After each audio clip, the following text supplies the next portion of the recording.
saudara-saudari Kursi Majlis yang saya kasihi, sahabat-sahabat saya yang berhormat, Datuk Seri Amiruddin Syari, Menteri Besar Selangor, yang berhormat Datuk Seri Aminuddin Harun, Menteri Besar Negeri Sembilan, Ketua Setiausaha Kementerian Ekonomi Datuk Nur Azmi Dirun, pimpinan-pimpinan daripada kerajaan negeri, daripada agensi-agensi kerajaan persekutuan dan kerajaan negeri, wakil-wakil daripada rakan-rakan strategik kita yang akan menjayakan, seterusnya saudara-saudari yang hadir pada hari ini. Saya tengok jam, dia tak boleh lebih daripada 25 minit sebab kita berada di sebelah LRT. Kalau lama-lama orang ambil LRT balik rumah. Pada hari ini, alhamdulillah, saya ucapkan terima kasih terutamanya kepada Kementerian Ekonomi yang dalam tempoh yang singkat sebenarnya, lebih kurang 1 bulan lebih, berjaya kita percepatkan pelancaran dan juga pelaksanaan satu inisiatif yang kita panggil inisiatif pendapatan rakyat, yang khususnya ialah kepada golongan miskin tegar dan juga kepada okey. Dengar okey. Depan lagi. Okey. Yang khususnya disasarkan kepada golongan miskin tegar dan juga golongan berpendapatan B40. Dia tak jalan ni, Jalan? Oh, ke sana. Okey. Kita nak kena balik. Dia ada, sebab dia interference jauh ni. Dia yang kat depan tu, dia interference.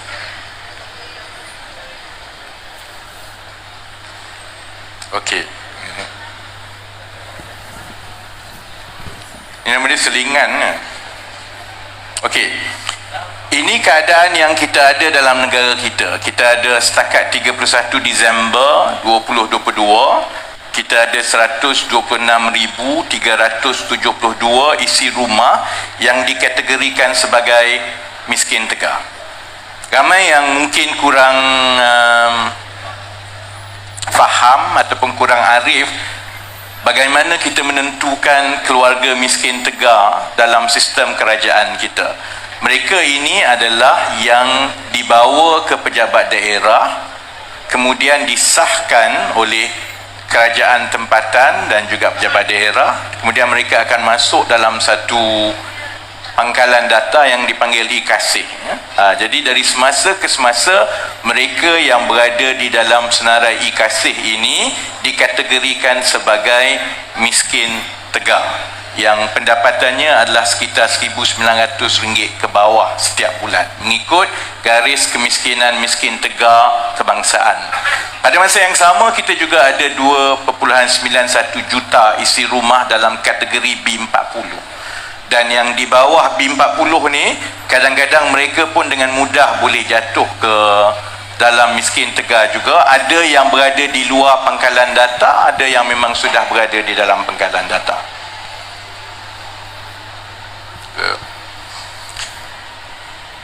Usaha kerajaan persekutuan dan kerajaan negeri dan agensi dan sektor swasta untuk membantu pembasmian miskin tegar ini bukan bermula hari ini. Ini usaha yang telah bermula sejak 60-70 tahun yang lalu. Setiap kerajaan dan pentadbiran akan ada program untuk membasmi miskin tegar. Cuma kita ada beberapa masalah utama sebenarnya dalam kita melaksanakan, dan ini sesuatu yang kita perlu perbaiki dari satu masa ke satu masa. Pertama ialah mengenai proses pemetaan dan juga pengesahan miskin tegar. Dulu lagi susah kerana kita tidak ada pangkalan data, kita juga tidak ada sistem komunikasi dan sistem data yang seperti sekarang. Sebab itu, dia mengambil masa yang panjang untuk pegawai-pegawai kerajaan dan agensi untuk menyemak dan meneliti satu persatu untuk disahkan sebagai miskin tegar. bila pun dah disahkan untuk kita bantu, untuk kita padankan pula dengan aktiviti ataupun kegiatan yang boleh menjana pendapatan, itu pun tak mudah. Kerana ada banyak kategori kenapa mereka menjadi miskin tegak. Kadang-kadang sakit, kadang-kadang lokasi itu jauh daripada tempat yang ada kegiatan ekonomi dan sebagainya. Sebab itu, kita ada beberapa masalah pelaksanaan yang saya faham kalau orang ramai rasa kenapa kerajaan tidak boleh membasmi miskin tegar sedangkan ada 126,000 sahaja. Risiko yang paling utama ialah kerana kita kena padankan ini supaya bila mereka mengusahakan sesuatu, perkara itu berkekalan dan berlangsung. Supaya dengan tambahan itu mereka akan dapat keluar daripada kepompong kemiskinan dan selepas itu usaha kerajaan boleh ditumpukan kepada golongan-golongan lain. Sebab itu kali ini inisiatif pendapatan rakyat ingin memfokuskan kepada kelangsungan penjanaan pendapatan. Sebab kalau sebelum ini kerajaan memberikan kelengkapan. Kalau dia nak berniaga, kita bagi dia gerai, kadang-kadang kita bagi dia mesin. Sementara ada yang berjaya mengusahakan secara berlangsung dan mereka keluar daripada garis kemiskinan tegar. Satu risiko juga ialah selepas 2-3 bulan, oleh kerana cabaran perniagaan yang mereka ada tu, 2-3 bulan mereka akan, mesin tu dah tak pakai, kelengkapan tu tak pakai, maka mereka kembali kepada keadaan yang sebelum itu. Jadi sebab itu risiko tergelincir daripada kembali ke kategori miskin tegar ini adalah sesuatu yang kita ambil perhatian khusus dalam kita merangka template penjanaan pendapatan yang kita yakin akan ada lebih upaya untuk memastikan kelangsungan penjanaan pendapatan di masa akan datang. Sebab itu yang paling penting ialah bagaimana untuk kita mewujudkan satu ekosistem. Kalau ada yang bertanya, kenapa kerajaan tak bagi saja kalau untuk mereka keluar daripada miskin tegar, pendapatannya mesti RM2,000 ke atas satu isi rumah, bukankah lebih mudah ambil wang tiap-tiap bulan, bagi RM2,000 mereka keluar daripada garis kemiskinan. Satunya, dia tidak berlaku adil kepada yang lain lah. Yang keduanya ialah garis kemiskinan itu naik tiap-tiap tahun. Bila keadaan ekonomi kita lebih baik, maka untuk kita kekal berada di luar garis kemiskinan, garis itu makin naik. Sekarang lebih kurang 1,900. 2 tahun lagi besar kemungkinan dia dah jadi 2,000 lebih. Jadi kalau kita ambil jalan itu tanpa kita menyediakan satu ekosistem yang mampan, yang boleh bagi kelangsungan, maka kita sampai bila-bila tak akan boleh melaksanakan pembasmian miskin tegar. Ini beza yang kita tumpukan sekarang melalui inisiatif pendapatan rakyat, berbeza dengan pendekatan memberi wang semata-mata. Pertama, kita mensyaratkan bahawa mesti ada pertanggungjawaban berkumpulan di kalangan penerima-penerima bantuan dalam inisiatif pendapatan rakyat ini. Mereka diwajibkan untuk menyertai satu koperasi setempat yang ditubuhkan untuk setiap penerima di dalam program IPR. Koperasi itu kita sebut sebagai koperasi basmi miskin tegar ataupun COMIT. COMIT ni sebab dia dalam bahasa Inggeris ni maksudnya commit. Dia kena commit kepada usaha, dia kena berpegang kepada usaha menjana pendapatan ini supaya mereka kekal keluar selama-lamanya. Yang kedua, bila kita bercakap tentang ekosistem, dia tak boleh tinggalkan golongan penerima ini semata-mata kita bagi dia kelengkapan ataupun kita bagi dia modal awal, lepas tu kita tinggalkan dia. Ada sebab kenapa mereka berada dalam miskin tegar in the first place. Kerana ada banyak kekangan, ada banyak cabaran, dan kalau kita yang biasa ini pun bila kita mengusahakan sesuatu perniagaan ataupun kegiatan menjana pendapatan, kita pun kadang-kadang menghadapi kesukaran. Bayangkan golongan yang di dalam miskin tegar ataupun B40. Mereka perlukan satu ekosistem yang membolehkan ada bimbingan yang berterusan daripada kumpulan-kumpulan lain untuk membolehkan mereka ada daya saing dan bina upaya. Ciri yang ketiga, kita beralih daripada kita bagi sekaligus. Saya nak berniaga kedai makan, maka saya nak mesin ini, saya nak peti ini, saya nak yang ini.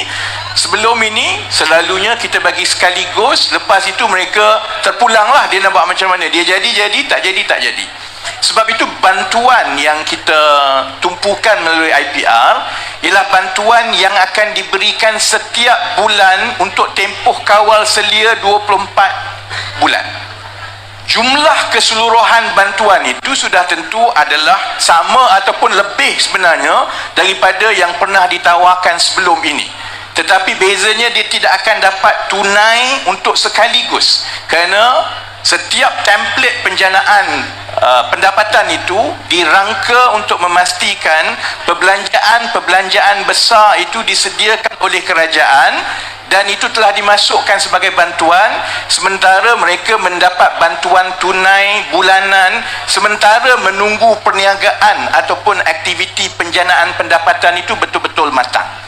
Dan yang keempat, dari segi aktiviti penjanaan pendapatan yang dipilih, mereka dipadankan mengikut template yang disediakan, kerana kerajaan dengan kerjasama pihak swasta akan menentukan mengikut rantaian permintaan setempat.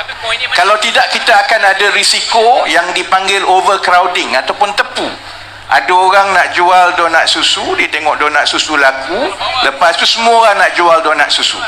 Satu barisan tu semua jual donat susu, maka yang awal pun bermasalah, yang baru pun bermasalah. Jadi sebab itu kita kena bantu mereka mengikut template penjanaan pendapatan yang telah dikaji dan sudah ada sambutan daripada rantaian bekalan setempat, sama ada pembeli yang sudah ada, sama ada agensi kerajaan yang akan memberikan mereka bayaran untuk khidmat yang mereka berikan dan lain-lain. Sebab itu ekosistem ini dibentuk dengan 3 kumpulan utama. Kumpulan pertama ialah penerima, iaitu isi rumah dari miskin tegar dan juga isi rumah daripada B40. Satu lagi ialah pembimbing, dan pembimbing ini terdiri daripada pelbagai kumpulan, sama ada peniaga setempat yang akan membeli produk dan perkhidmatan mereka.